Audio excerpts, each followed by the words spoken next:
नमस्ते प्यारे विद्यार्थियों, कैसे हैं आप सभी। और स्वागत है आपका अपनी ऑनलाइन कक्षा संस्कृत की। और संस्कृत की ऑनलाइन क्लास में व्याकरण पोर्शन आपका चल रहा है। और व्याकरण पोर्शन के अंदर व्यंजन संधि हम लोग पढ़ रहे हैं। और व्यंजन संधि की 3 संधियां मैं आपको करवा चुका हूँ, जिसमें आपके ष्टोत्व संधि, ष्टोत्व संधि और जशत्व संधि, ये 3 संधियां हम पढ़ चुके हैं। तो उम्मीद कर रहा हूँ आपको ये तीनों संधियां समझ में आ गई होंगी। जशत्व संधि जो है आपका सिर्फ वर्ग का तीसरा अक्षर बनेगा, वर्ग का तृतीय अक्षर आपको बना देना है। उसके नियम सारे बता चुका हूँ। और ष्टोत्व संधि और ष्टोत्व संधि दोनों जो है लगभग समान सी हैं, ठीक है। ष्टोत्व संधि में च वर्ग हो जाता है, ष्टोत्व संधि में ट वर्ग का काम होता है। तो आज हम यहाँ पे पढ़ने जा रहे हैं चरत्व संधि। आपके व्यंजन संधि के तहत एक संधि आती है चरत्व संधि, जो आपके सिलेबस में दे रखी है। चरत्व संधि और पांचवी एक और संधि आपकी आएगी। दोनों बहुत छोटी हैं, बहुत ज्यादा बड़ी नहीं है, बहुत जल्दी हम इसको कर लेंगे, बहुत सरल है। तो करना क्या है, चरत्व संधि के अंदर हम पढ़ते हैं। तो चरत्व संधि का जो नियम है वो नियम एक बार हम देख लेते हैं, क्या नियम है, किस नियम से ये चरत्व संधि बनती है, ठीक है। तो देखिए नियम है इसका, वर्ग के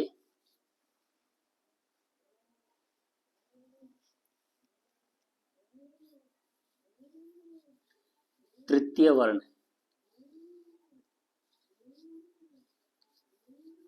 वर्ग के तृतीय वर्ण के बाद यदि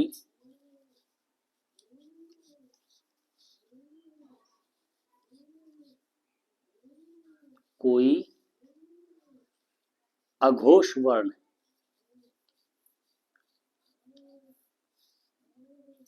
अघोष वर्ण, अघोष वर्ण क्या होता है, देखिए मैं कोष्टक में लिख देता हूं। अघोष वर्ण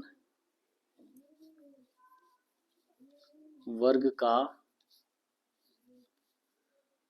प्रथम व द्वितीय वर्ण, ठीक है। वर्ग का प्रथम और द्वितीय वर्ण जो है आपके अघोष वर्ण कहलाते हैं।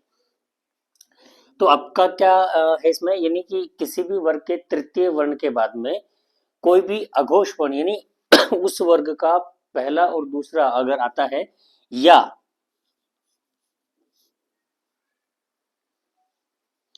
अघोष वर्ण आता है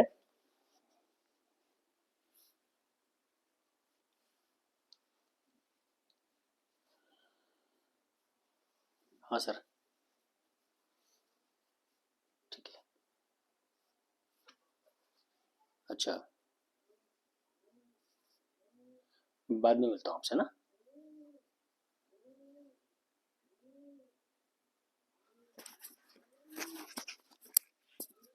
नहीं तो बाद में आप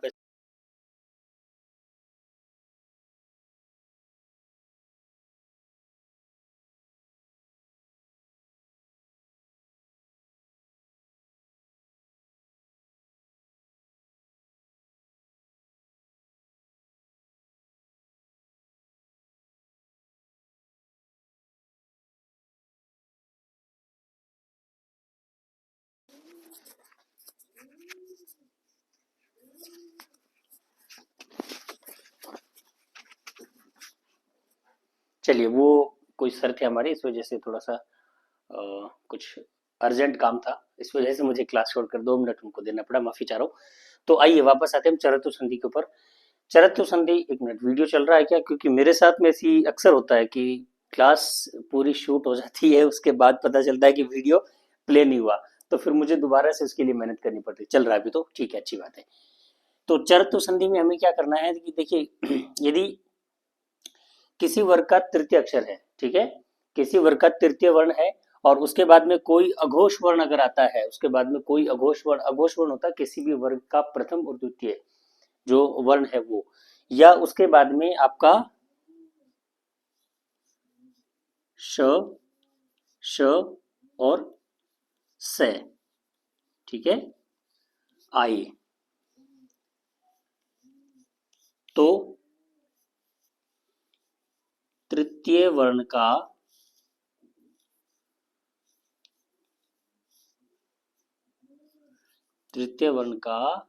उसी वर्ग का, नहीं, तृतीय वर्ण का को हटा दीजिए, तृतीय वर्ण उसी वर्ग का प्रथम वर्ण हो जाएगा।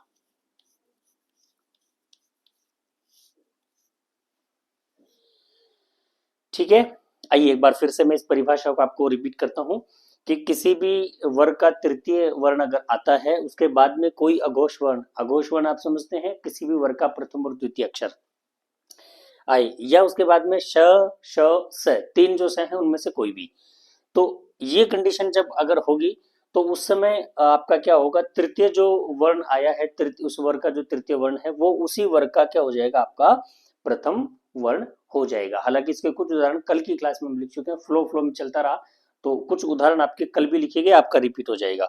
उदाहरण देखिए, जैसे दिग प्लस पालह, तो यहाँ पे देखिए दिग, दिग के अंदर ये जो ग आ रहा है आपका, ये क वर्ग का तीसरा अक्षर है। बात समझ में आ रही है ना? दिग में ग गमला जो है ये आपके क वर्ग का तृतीय अक्षर है। और पालह पालह जो शब्द है, इसमें प जो है अघोष वर्ण है, क्योंकि प वर्ग का प्रथम अक्षर है ये। तो हमने कहा किसी भी वर्ण के तृतीय अक्षर के बाद में यदि आपका कोई भी अघोष वर्ण यानी वर्ग का पहला और दूसरा अक्षर आता है, या फिर श, श, स तीनों में से कोई भी आता है, तो उसकी जगह पे ये जो ग है तृतीय वर्ण का आपका इसी वर्ग का, यानी ग जिस वर्ग का है उसी वर्ग का प्रथम अक्षर आपका बन जाएगा। तो इसका प्रथम अक्षर क्या बनेगा, इस वर्ग का क बनेगा, तो बराबर क्या बन जाएगा, दिक्पालः, दिक्पालः। बात समझ में आ रही है आपको?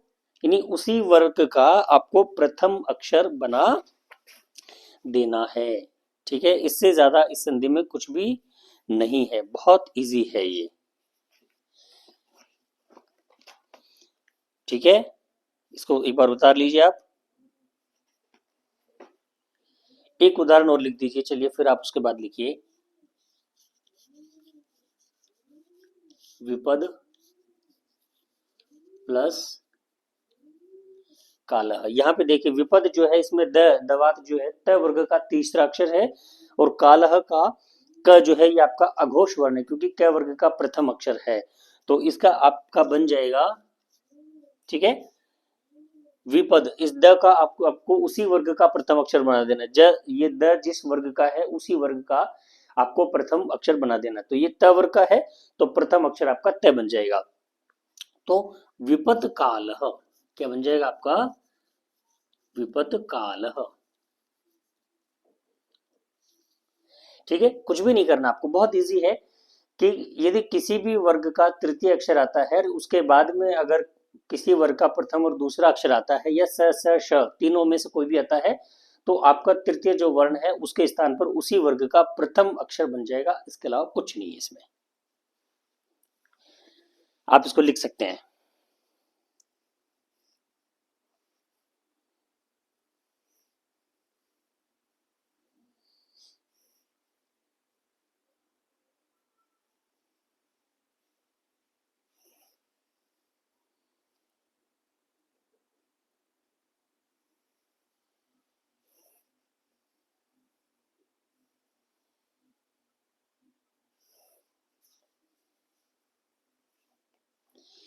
ठीक है, उतार लिया होगा, मिटा देता हूं मैं इसको।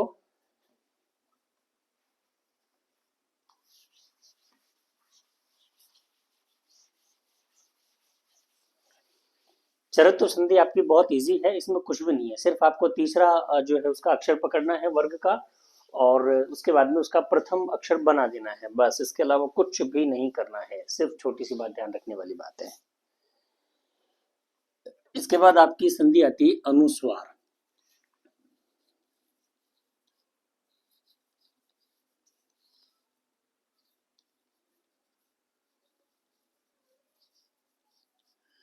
अनुस्वार संधि।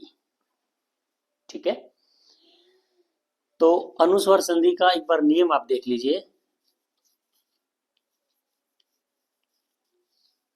नियम क्या कहता है अनुस्वार संधि का? यदि,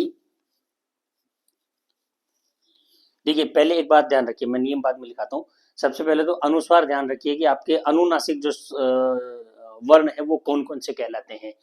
अनुनासिक यहां लिखिए एक बार आप, क्योंकि अनुनासिक वर्णों से ही आपकी अनुस्वार संधि बनेगी। अनुनासिक वर्ण, इसको फिलहाल के लिए छोड़ दीजिए, ठीक है, इसको मत लिखिए आप। अनुनासिक वर्ण, ठीक है, तो कौन से होते हैं? प्रत्येक वर्ग का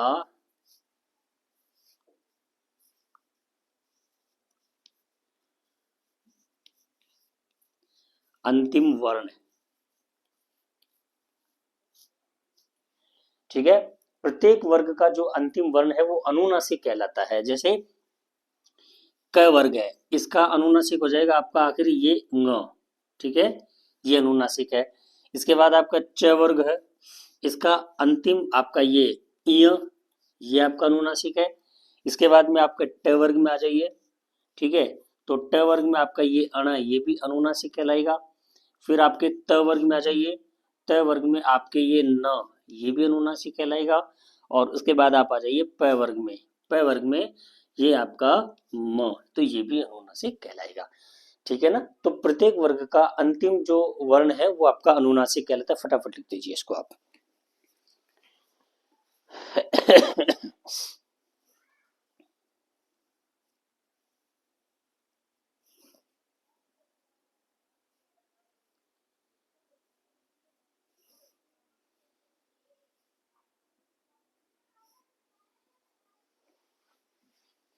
ठीक है, चलिए मिटा देता हूं। अब हम पढ़ते हैं इसको।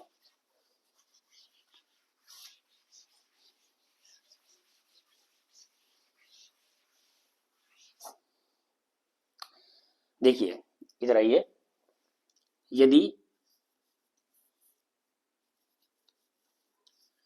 म, मैं मछली, प वर्ग का अंतिम अक्षर, यदि मैं के बाद कोई भी, यदि मैं के बाद कोई भी, यहां से लिख देते हैं चलिए, व्यंजन आए तो मैं के स्थान पर अनुस्वर हो जाएगा।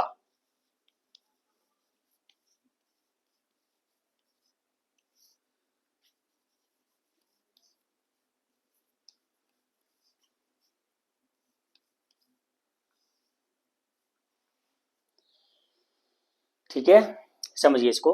यदि मैं के बाद केवल मैं मछली पकड़ना आपको और कुछ नहीं। ठीक है, यदि मैं के बाद में कोई भी व्यंजन, कोई भी आ जाए, कोई फर्क नहीं पड़ता। यदि मैं के बाद में कोई भी व्यंजन आता है तो इस मैं के स्थान पर आपका अनुस्वर बन जाएगा। कैसे बनेगा? देखिए उदाहरण, जैसे सम प्लस हारह। ठीक है, बराबर ये मैं है और ये कोई भी व्यंजन है आ रहा है, लेकिन कोई फर्क नहीं पड़ता, कोई सा भी आ जाए। ठीक है, सम प्लस हारह बराबर, तो इस मैं का आपके जो है अनुस्वार बन जाएगा संहारह। ठीक है बेटा, यानी उसका आपको अनुस्वार बना देना है। ठीक है, तो सीधा सा आपका उसका उदाहरण बन जाएगा सम प्लस हारह बराबर सम संहारह। ठीक है,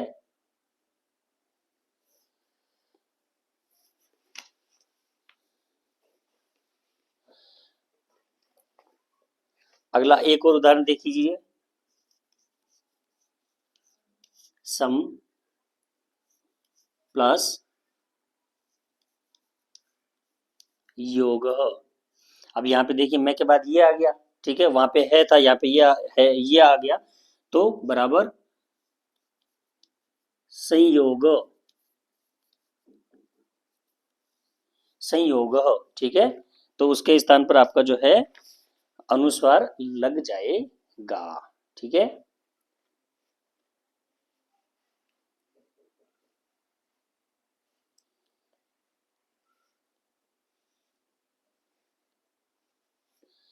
एक और उदाहरण लिख दीजिए।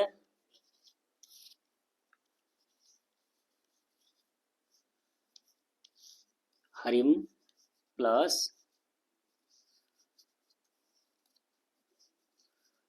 वंदे। अब यहाँ पे वह आ गया मैं के बाद में, तो अनुस्वार बना देना बराबर हरिन वंदे, ठीक है बेटा।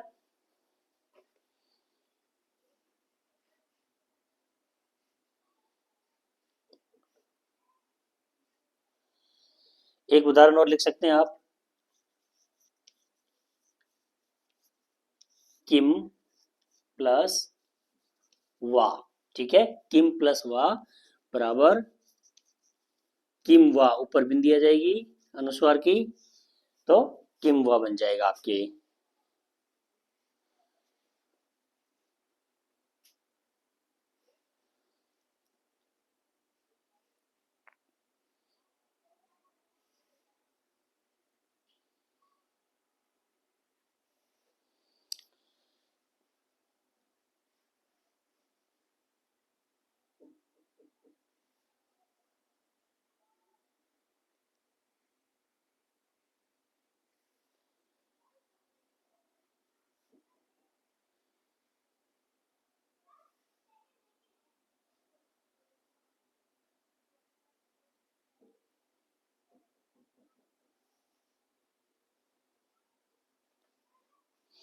चलिए लिख दिया, मिटा देते हैं इसको।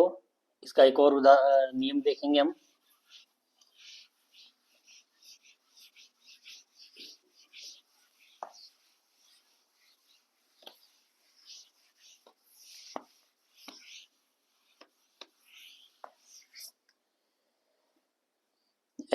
देखिए इसका एक और नियम देख लेते हैं। यदि अभी हमने मैं के बाद पढ़ा, अब न के बाद में, ठीक है, न से नल वाला। यदि न के बाद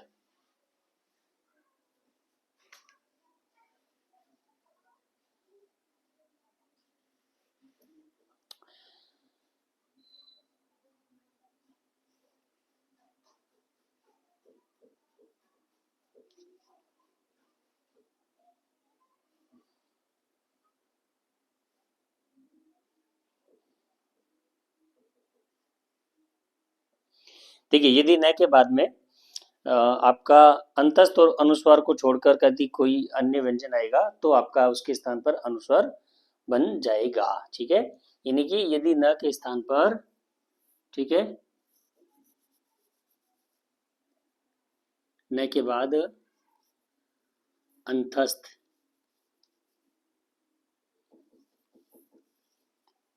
एवं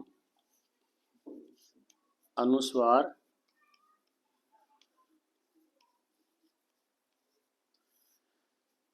को छोड़कर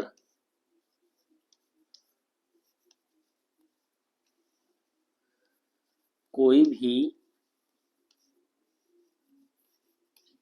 व्यंजन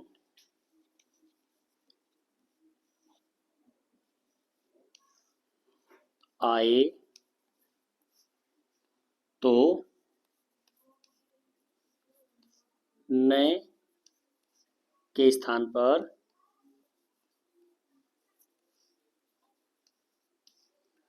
अनुस्वार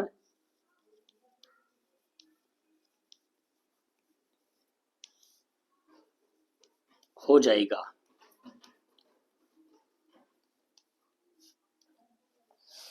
ठीक है बेटा।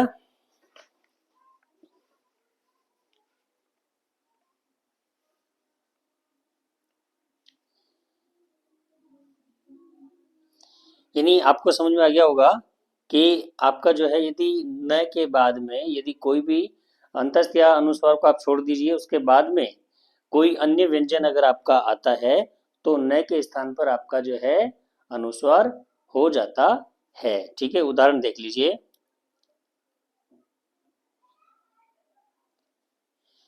देखिए जैसे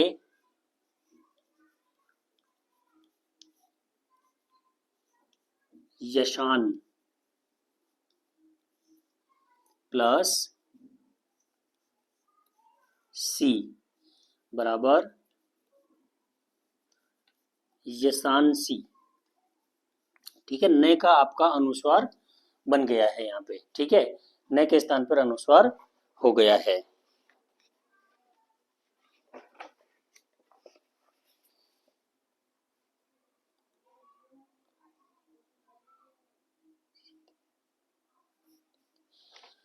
एक और उदाहरण देख लीजिए, मन प्लस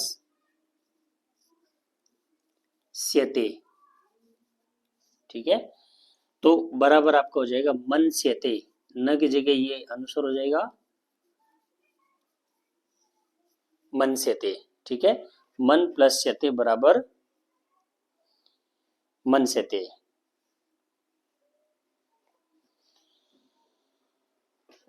तो इसको लिखिए अच्छे से।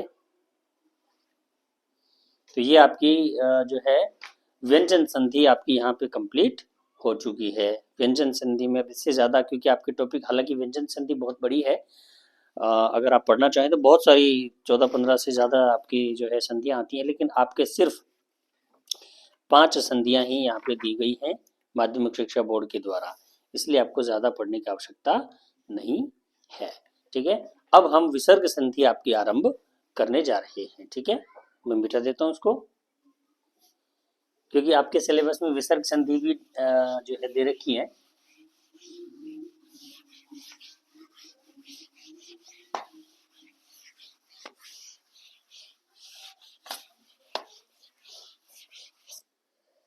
व्यंजन संधि और विसर्ग संधि, दो संधियां आपके सिलेबस में हैं।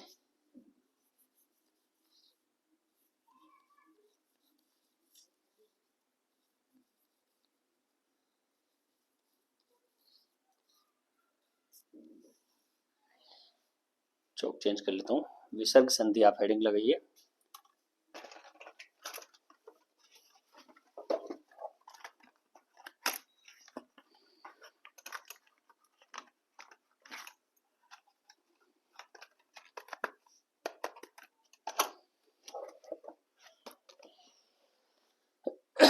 चलिए सबसे पहले तो परिभाषा लिख लेते हैं विसर्ग संधि की, कि विसर्ग संधि कहते किसको हैं। ठीक है,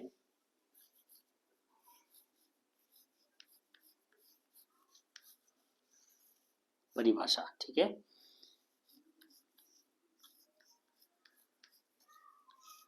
विसर्ग का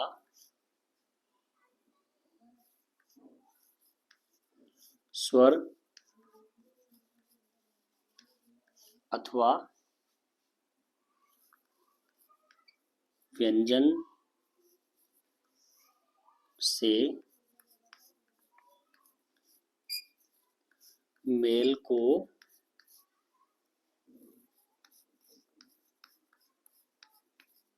विसर्ग संधि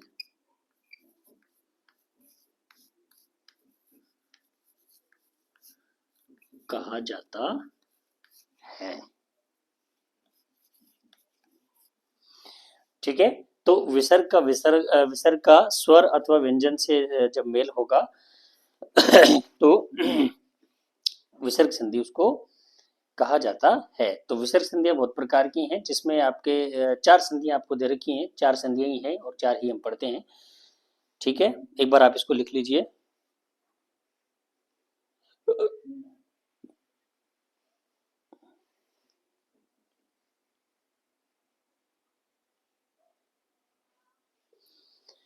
ठीक है, चलिए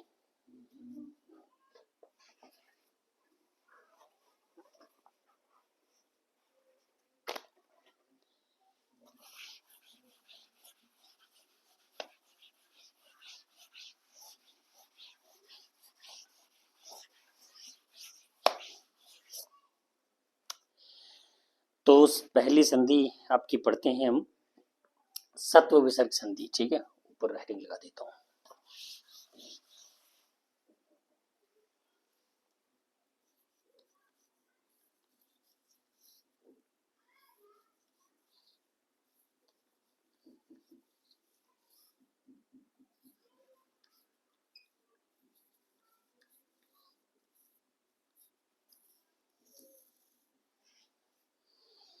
सत्व विसर्ग संधि। ठीक है,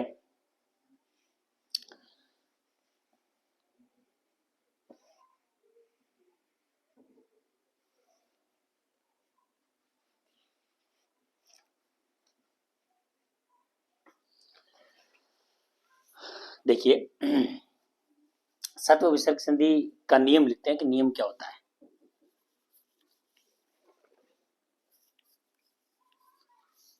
कौन से नियम से आपके सत्व विसर्ग संधि बनेगी। ठीक है,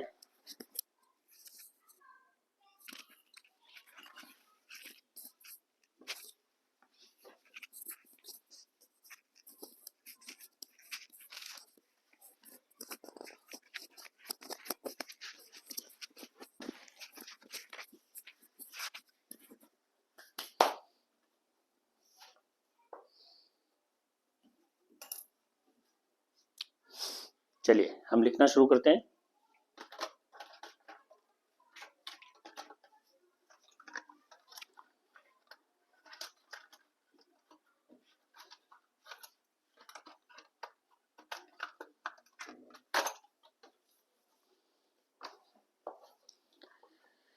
देखिए सत्व विसर्ग संधि के अंतर्गत कैसे होता है आपका, यदि विसर्ग के बाद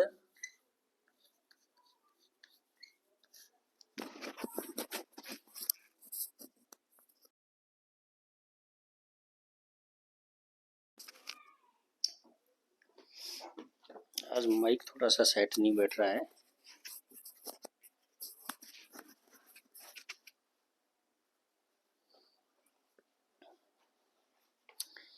चलिए, यदि विसर्ग के बाद च या छ, देखिए ये बहुत इजी संधि है, आप थोड़ा सा अगर दिमाग लगाएंगे ना तो बहुत अच्छे से समझ पाएंगे। यदि विसर्ग के बाद च या छ हो, पहले विसर्ग हो और उसके बाद में अगर च या छ दोनों में से कोई भी हो, तो इनके स्थान पर क्या, विसर्ग के स्थान पर क्या बन जाएगा,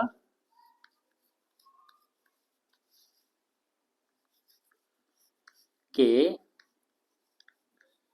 स्थान पर ये तालव्य श। ठीक है, ये याद रखिए, ये तालव्य श बन जाएगा।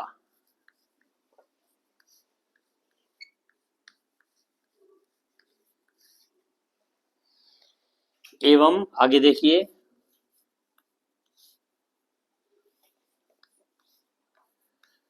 विसर्ग के बाद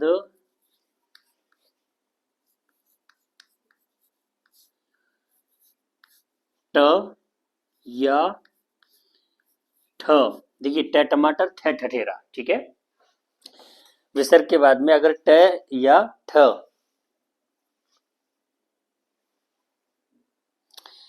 ट या ठ हो तो विसर्ग के स्थान पर ये मूर्धन्य श। ठीक है, और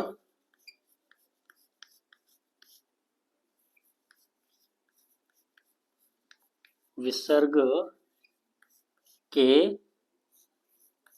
बाद यदि त तरबूज, ठीक है, या थ थर्मस, ठीक है, हो तो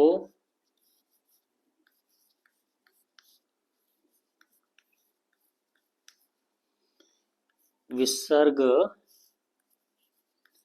के स्थान पर ये दंती स, ठीक है, जिसको सह सड़क आप कहते हैं, हो जाएगा।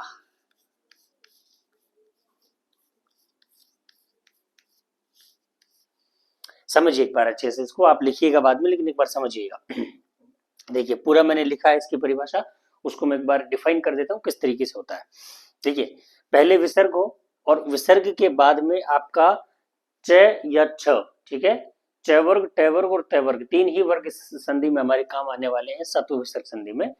तो आपका यदि विसर्ग के बाद में च या छ हो, तो उसके स्थान पर आपका तालव्य श, जिसको श शलगम शलजम आप कहते हैं, श शंकर आप कहते हैं, तो वो बन जाएगा। उसके बाद में यदि आपका विसर्ग के बाद यदि ट टमाटर और ठ ठठेरा, ट वर्ग का पहला दूसरा अक्षर, ठीक है, यदि ट या ठ हो, तो आपका विसर्ग के स्थान पर क्या बन जाएगा, ये मूर्धन्य श, ठीक है, श षटकोण जिसको आप कहते हैं।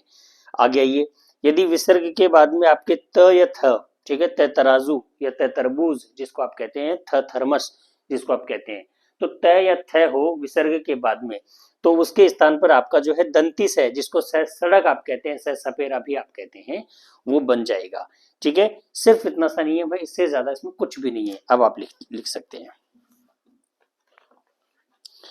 ठीक है, बहुत सरल है, सिर्फ ध्यान देने की आवश्यकता है, थोड़ा सा अगर आप समझ लिया आपने तो बहुत आसानी से समझ में आ जाएगा। इसको एक बार उतार लीजिए, फिर मैं इसको कुछ उदाहरण लिखवा देता हूँ।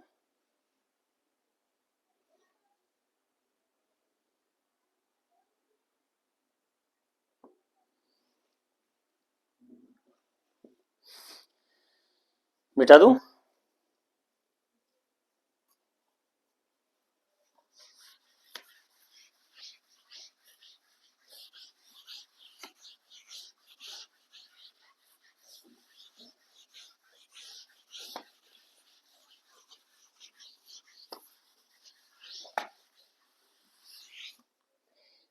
चलिए कुछ उदाहरण देखते हैं।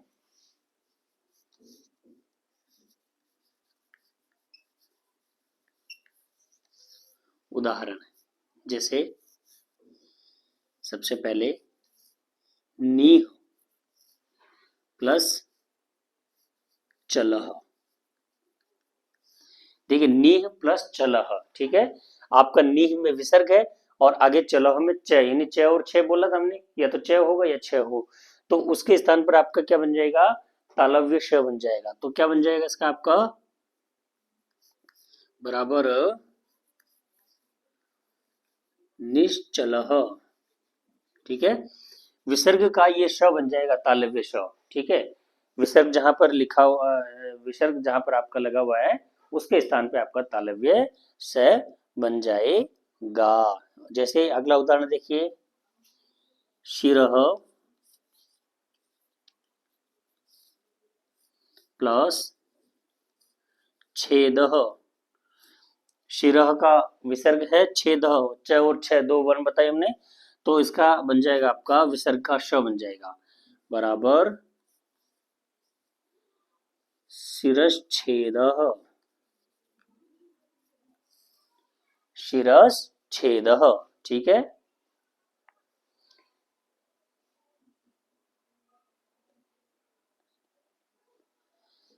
अब देखिए अगला उदाहरण, धनु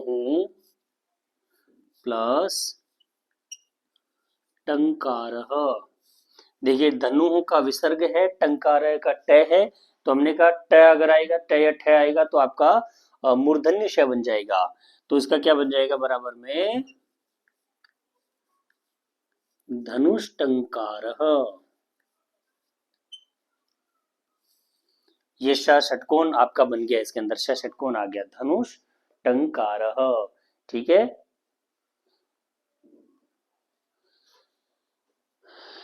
अगला उदाहरण देखते हैं एक,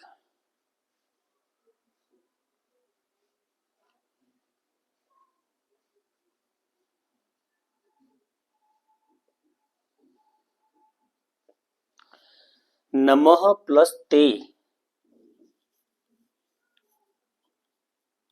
नमः प्लस ते, ठीक है, बराबर नमः में विसर्ग है, ते थे हमने कहा था, तो आपका सपेरा वाला से बन जाएगा बराबर नमस्ते। विसर्ग के स्थान पे आपका ये स जो आपका दंती स है ये आपका बन जाएगा नमः प्लस ते बराबर नमस्ते।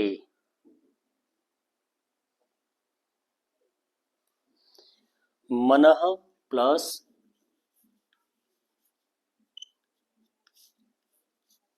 तापः,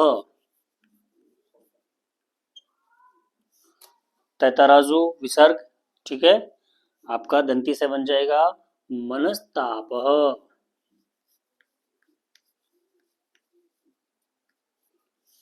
मनः प्लस तापः बराबर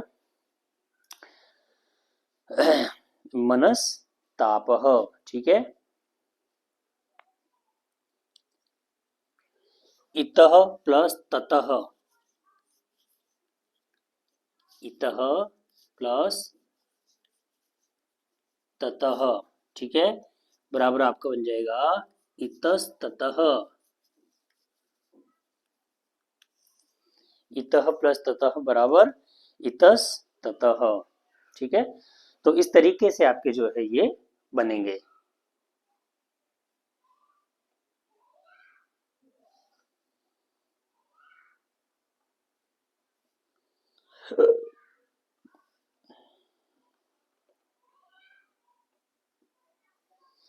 चलिए ये उतार लिए होंगे आपने, मिटा देता हूँ। इसका एक नियम और देखते हैं हम, क्योंकि ये सब देखिए सारी जो संधियां हैं वो सभी नियम से चलती हैं, और नियम अगर आपको समझ में आ गए ना तो बहुत अच्छे से आप इन संस्कृत को संधियों को कहीं भी आप नहीं अटकेंगे, संधियां बहुत अच्छे से आप कर पाएंगे।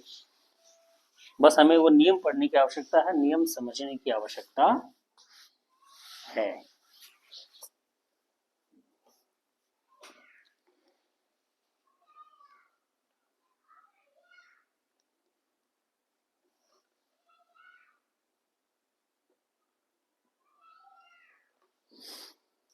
देखिए अगला नियम देखते हैं।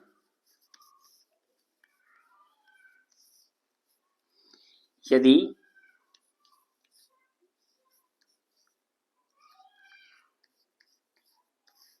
विसर्ग के बाद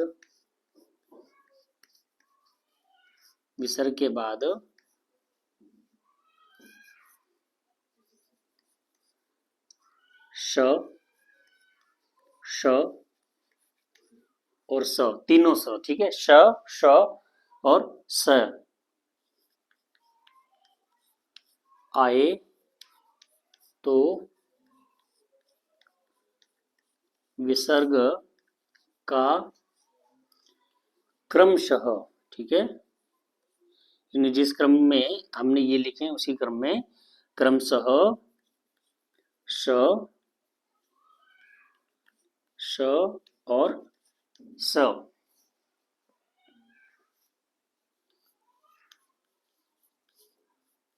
बन जाएगा या विसर्ग ही रह जाएगा।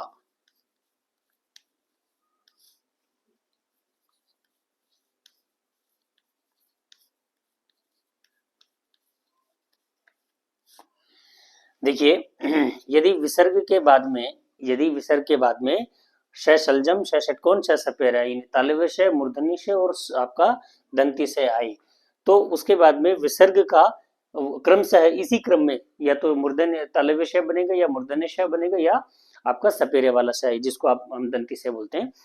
अथवा यदि ये नहीं बनेगा तो आपका विसर्ग का विसर्ग भी रह जाएगा। दोनों ही विकल्प सही है। अगर आप इसमें विकल्प विसर्ग लगा करके वैसे की वैसे लिख दें तो भी ठीक है, और ये बना करके लिखें तो भी गलत नहीं है, यानी दोनों उस स्थिति में दोनों बन जाएगा। आप इसको लिखिए फटाफट।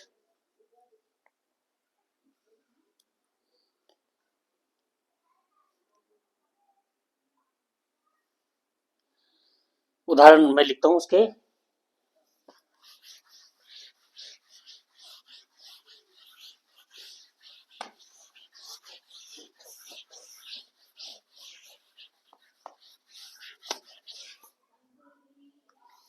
जैसे देखिए उदाहरण,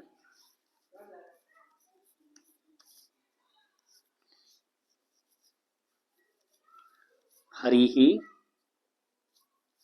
प्लस शेते। ठीक है, अब यहाँ पे देखिए हरि ही का विसर्ग है, शेते ये आपका श जो है तालव्य से आया है।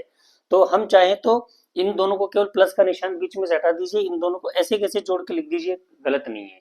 ठीक है, और अगर हम चाहें तो इस विसर्ग को हटा करके इस ये जो श है एक और आधा श जोड़ दीजिए, तो ये आपका हरिश्चेते बन जाएगा। देखिए बनाते हैं, हरीश शेते। ठीक है, ये भी बन सकता है, या हम इसको ऐसे कैसे भी बना सकते हैं, हरि ही शेते। तो ये दोनों विकल्प सही हैं।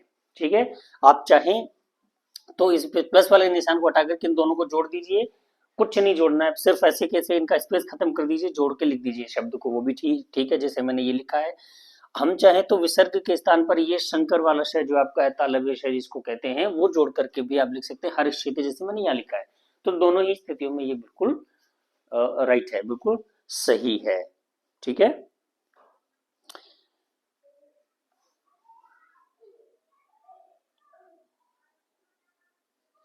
एक और उदाहरण देख लीजिए, दूह प्लस शासन। ठीक है, तो इसको आप दुह शासन जो है ये यहाँ कंप्लीट, इसको हटा दीजिए,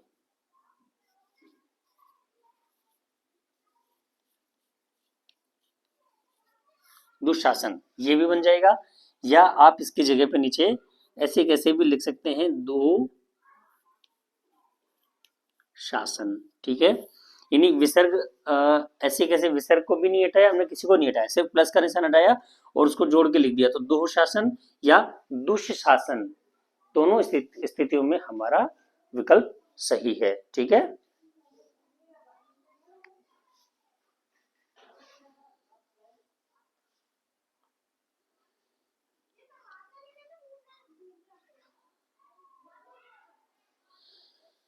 जैसे एक और लिख लीजिए, निह प्लस संदेह,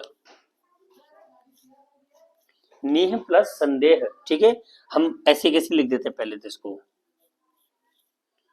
नेह संदेह।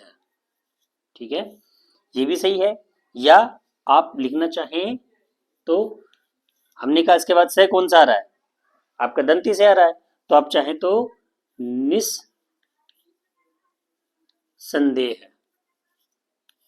उसका दंती से बना करके भी आप लिख सकते हैं। समझ में आ गई बात आपको, सिर्फ इतना है, इसमें और ज्यादा कुछ भी नहीं है।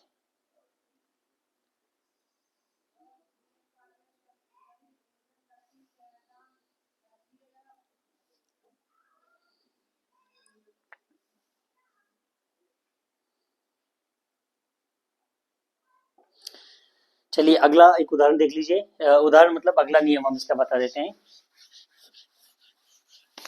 देखिए ऑनलाइन क्लासेस में कुछ पेचीदगियाँ हैं थोड़ा, क्योंकि समय का अभाव रहता है, इस वजह से थोड़ा मुझे जल्दी जल्दी करना पड़ता है, और कई बार कुछ बहुत स्लो भी हो जाती है। ठीक है, तो ऑफलाइन क्लासेस में तो मतलब बहुत आराम से हम पढ़ सकते हैं, लेकिन यहाँ पे कुछ समय का हमको ध्यान रखना पड़ता है। तो चलिए अगला एक नियम देखते हैं इसका, इसी संधि का। आप नियम क्रम डालते चलिए, ठीक है। देखिए यदि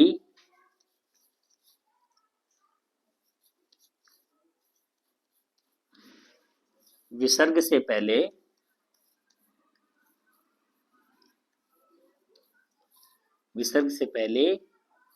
ई और उ, ठीक है, ई इमली और उल्लू, ठीक है, हो एवं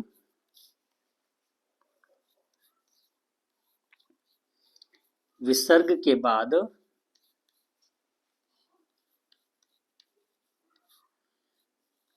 क ख, ठीक है, और प और फ, ठीक है, हो तो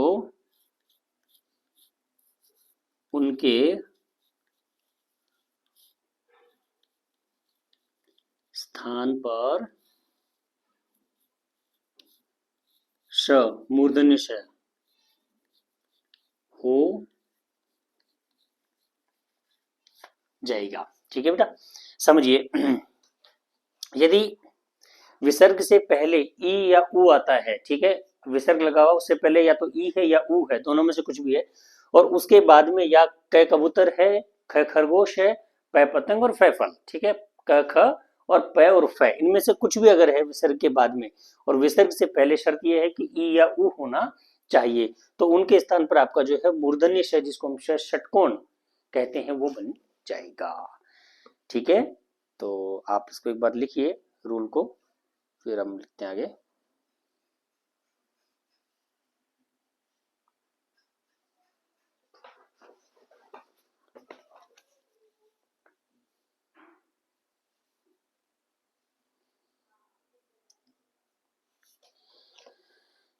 उदाहरण देखिए,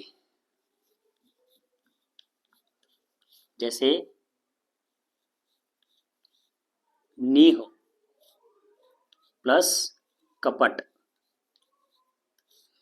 नीह नीह में देखिए विसर्ग से पहले ई की मात्रा लग रही है, नए पे छोटी की मात्रा है, ठीक है, और प्लस के बाद कपट में क, हमने कहा क ख प और फ, विसर्ग से पहले ई या उ हो और विसर्ग के बाद में क ख और प फ दोनों में से कुछ भी हो, तो नीह और कपट, तो ये इसके स्थान पर आपका क्या बन जाएगा, श, आपका मूर्धन्य श बन जाएगा, तो बराबर निष्कपट।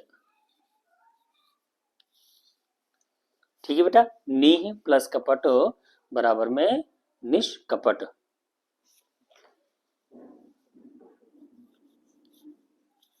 दूह प्लस कर्म, देखिए दूह विसर्ग से पहले उ लगा हुआ है और कर्म क कबूतर आया हुआ है, तो क ख में से, ठीक है, बराबर दुष्कर्म। दूह प्लस कर्म बराबर दुष्कर्म, श षटकोण वाला आपका जो बन जाएगा इसके अंदर। ठीक है,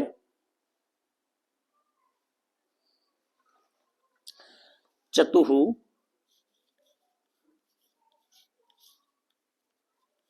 प्लस पात, ठीक है, चतुः प्लस पात बराबर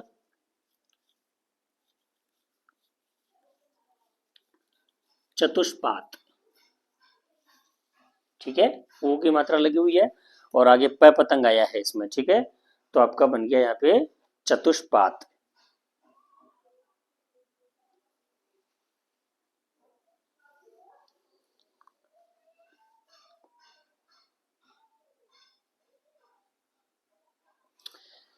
चलिए इसके बाद में अगला देखते हैं हम, आपने लिख दिया होगा। देखिए अगर मैं कुछ को जल्दी मिटा देता हूँ तो आप थोड़ा सा उसको बैक जा करके एक बार पॉज करके वीडियो को फिर आप लिख सकते हैं, क्योंकि फिर कई बार बहुत ज़्यादा लंबा स्टॉप भी देना थोड़ा सा ठीक नहीं, वीडियो जो है अनावश्यक लंबा होता है, क्लास अनावश्यक लंबी होती है।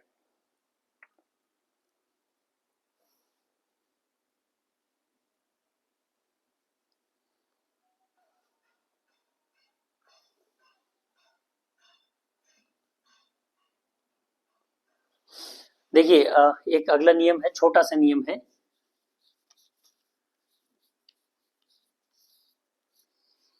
यदि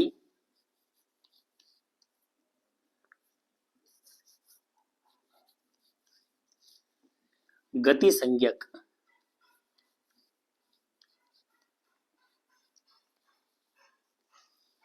गति संज्ञक नमः और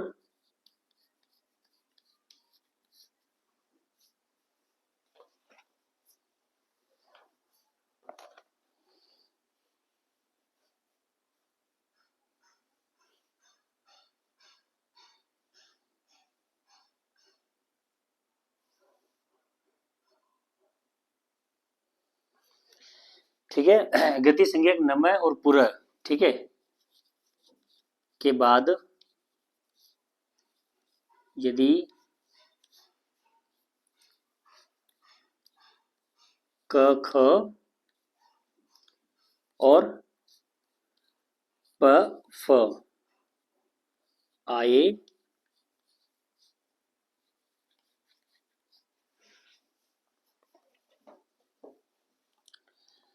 तो उनके स्थान पर दंती स, ये वाला, ठीक है, हो जाएगा। देखिए पिछले नियम में हमने क्या पढ़ा था कि यदि विसर्ग से पहले ई या ऊ आता है और विसर्ग के बाद में क ख प फ आए तो उसके स्थान पर हमने पढ़ा था कि मूर्धन्य श बन जाएगा, ठीक है।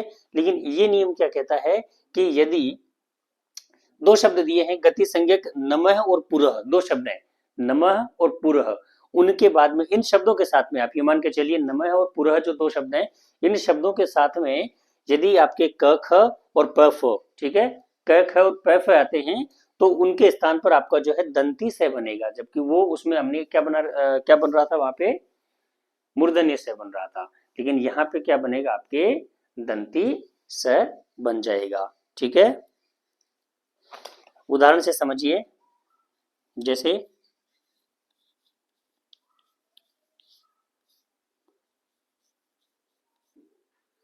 नमः प्लस कारः, ठीक है, यहाँ पे नमः शब्द आ गया जो ऊपर हमने लिखा नमः और पुरः, ठीक है, और उसके बाद में आपका क कबूतर आ गया, ठीक है, नमः प्लस कारः बराबर नमस्कारः, यहाँ पे दंती से आ गया,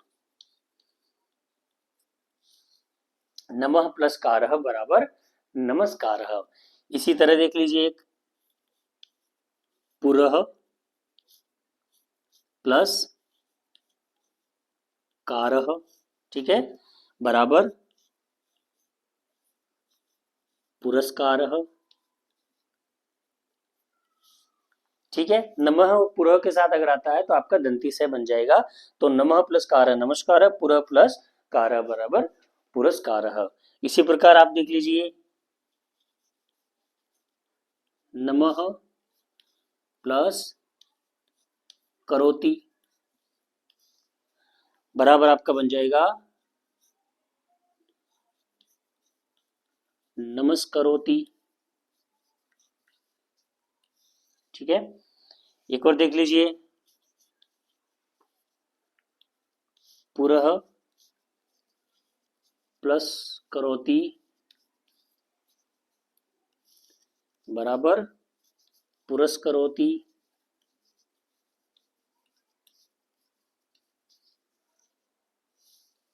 ठीक है। लिखिए फटाफट।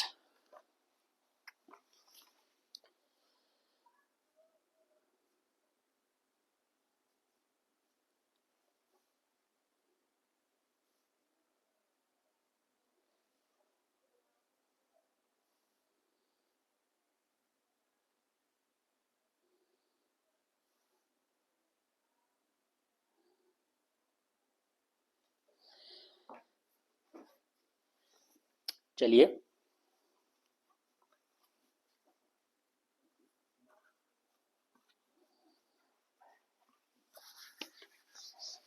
ये आपकी जो है सत्व विसर्ग संधि कंप्लीट हो गई है, और सत्व विसर्ग संधि में इससे ज्यादा आपका कुछ भी नहीं है, ठीक है।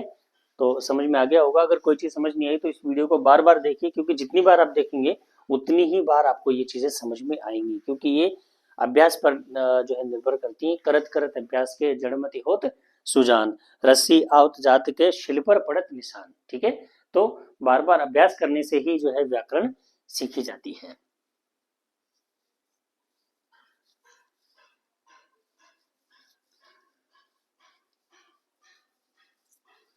उत्व विसर्ग संधि,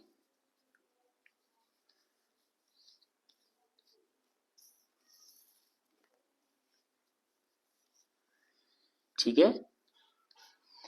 जल्दी से इसको देख लीजिए, इसका नियम मैं आपको बता देता हूँ। क्लास चल रही है, मैं एक बार देख लूँ वीडियो को, क्योंकि स्टोरेज भर जाता है।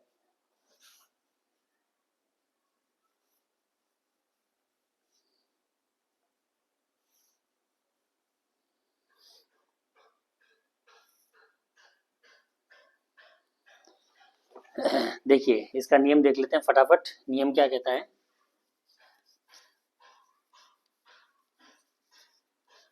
यदि उत्व विसर्ग संधि पढ़ रहे हैं हम, ये ध्यान रखिए आप, है ना, उत्व विसर्ग संधि, यदि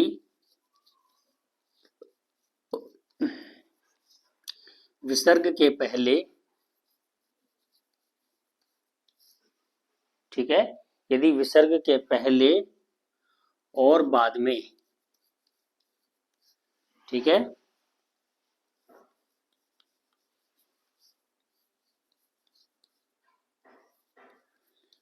ए हो, ए अनार, ठीक है,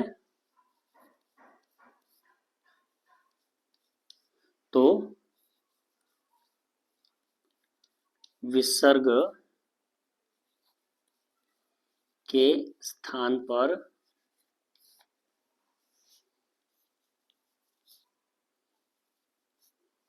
उ हो जाएगा।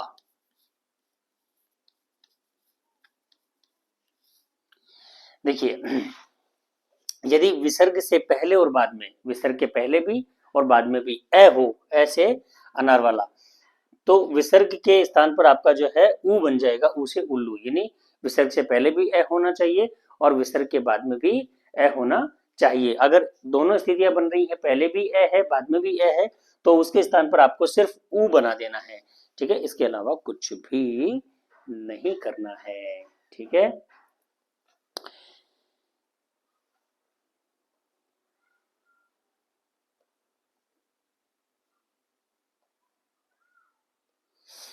ठीक है, उदाहरण देखिए इनका, फिर देखिए वो कई नियम चलते हैं, पूर्व रूप और जो है आपकी गुण संधियां भी इसके साथ में हो जाती है, लेकिन वो उस नियम में आपको फंसने की जरूरत नहीं है। आप सीधे उदाहरण पे आ जाइए, आपके लिए इतना ही पर्याप्त है, ठीक है। जैसे उदाहरण है,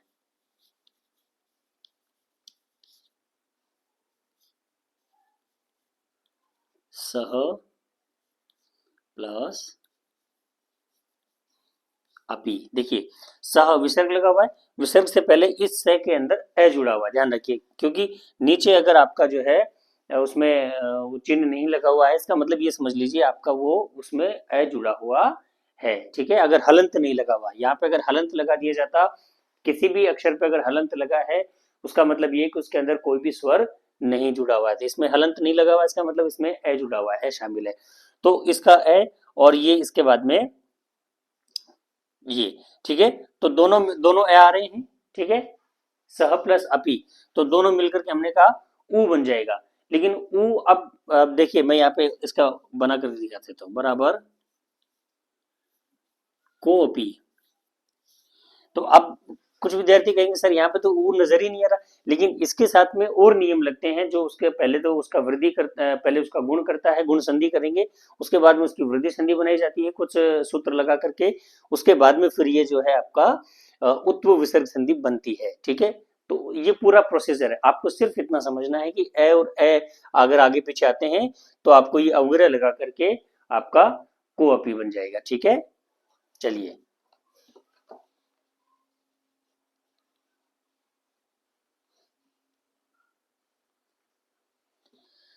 प्रथमः प्लस अध्यायः, प्रथमः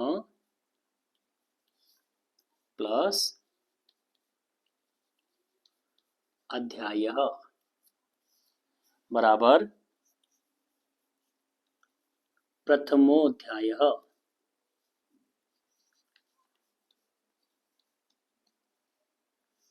ठीक है, प्रथमः प्लस अध्यायः बराबर प्रथमोऽध्यायः।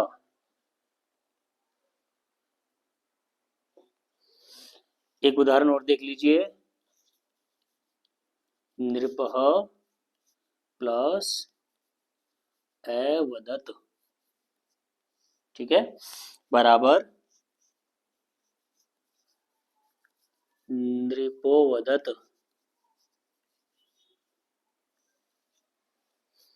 ठीक है, नृपः प्लस एवदत् बराबर नृपोवदत्, ठीक है।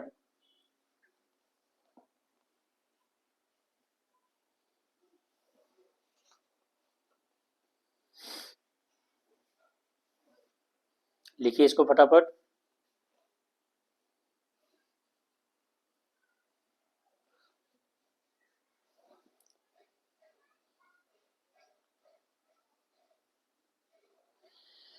ठीक है, अगला इसका नियम देखिए।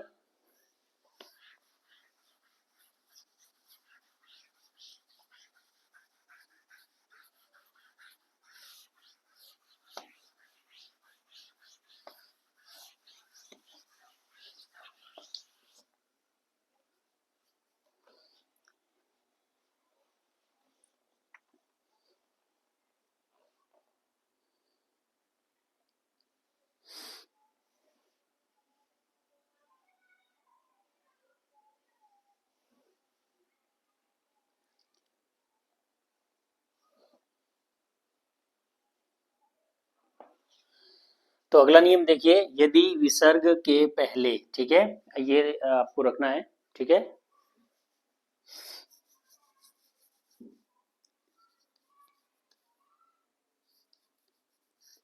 घोष वर्ण, यदि विसर्ग के पहले घोष वर्ण, अब घोष वर्ण किसको कहते हैं? देखिए मैंने अघोष बताया था, और अघोष होता है आपका पहला और दूसरा, और घोष वर्ण आपका हो जाता है तीसरा, और तीसरा, चौथा और पांचवा, ठीक है। तो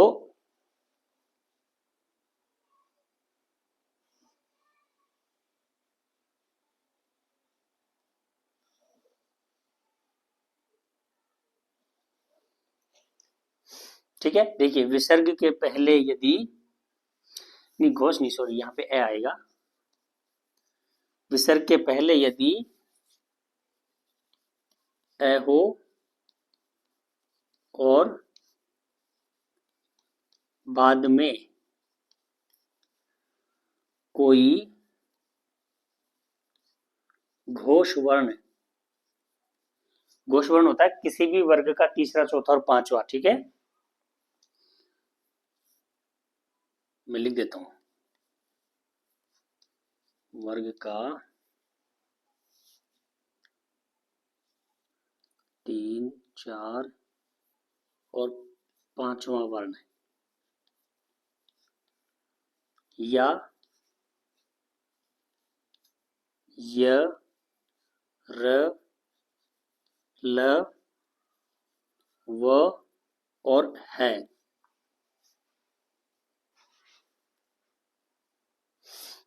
हो, तो विसर्ग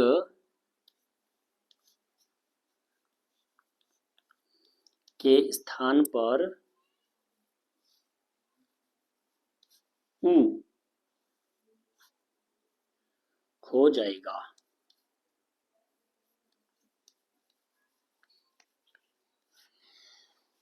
देखिए यदि विसर्ग से पहले ए हो, पहली शर्त तो ये, विसर्ग से पहले ए होना चाहिए, और विसर्ग के बाद में कोई भी घोष वर्ण, घोष वर्ण कहलाता है किसी भी वर्ग का तीसरा, चौथा और पांचवा। तीसरा, चौथा, पांचवा कौन सा है? कै वर्ग का देख लीजिए, ग, घ और ng, च में ज, झ, य, ट वर्ग में ड, ढ और अण, और इसी प्रकार त वर्ग में द, ध, न, प वर्ग में भ, ब, प, फ, ब, भ और म, ये पांच, तीन तीन जो है आपके, यानी प्रत्येक वर्ण का आखिरी तीन जो है वर्ण है, तीसरा, चौथा और पांचवा, वो आपके घोष वर्ण कहलाते हैं। तो किसी यदि किसी सॉरी विसर्ग से पहले यदि ए है, उसके बाद में घोष वर्ण यानी किसी भी वर्ग का तीसरा, चौथा, पांचवा, या य, र, ल, व, ह, कोई भी इनमें से वर्ण है, तो विसर्ग के स्थान पर आपका क्या बन जाएगा? ऊ बन जाएगा। समझ में आ गई बात आपको?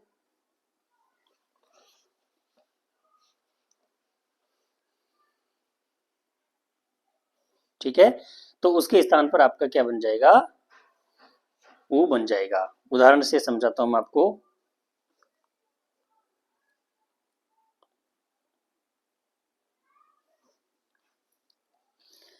जैसे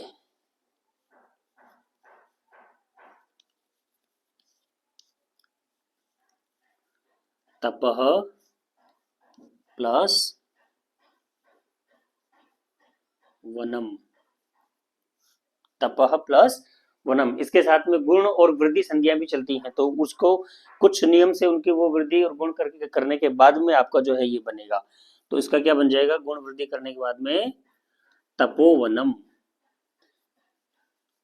तपोवनम, क्योंकि ये आपकी 10वीं कक्षा की संस्कृत की व्याकरण क्लास है, तो इसमें बहुत ज़्यादा नियम मैं अगर क्लास में डालूंगा आप लोग कंफ्यूज होंगे, कोई ज़रूरत नहीं है। आपके लेवल का सिर्फ इतना है, आपको इतना समझ लेना चाहिए कि यदि विसर्ग से पहले ए है, उसके बाद में कोई भी घोष वर्ण है, तीसरा चौथा पांचवा, या फिर य र ल व है, इनमें से कोई भी है तो उसके स्थान पर उ बन जाएगा, फिर उ का ये आपका ओ बन जाता है। ऐसे कैसे? तपह प्लस वनम बराबर तपोवनम। समझ में आ गया आपको?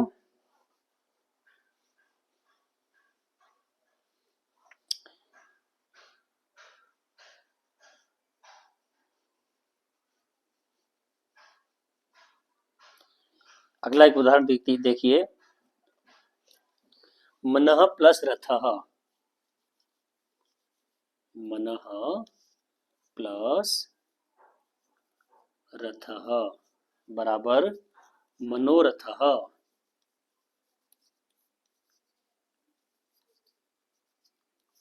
मनः प्लस रथः बराबर मनोरथः।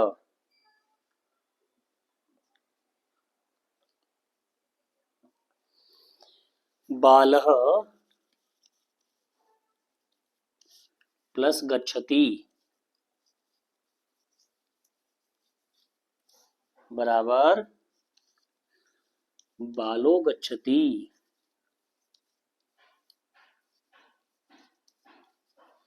ठीक है, लिखिए फटाफट, उतारिए इसको।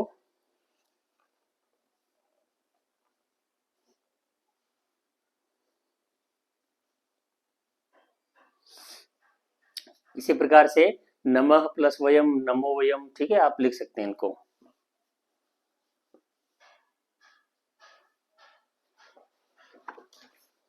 उतारिए फटाफट इसको।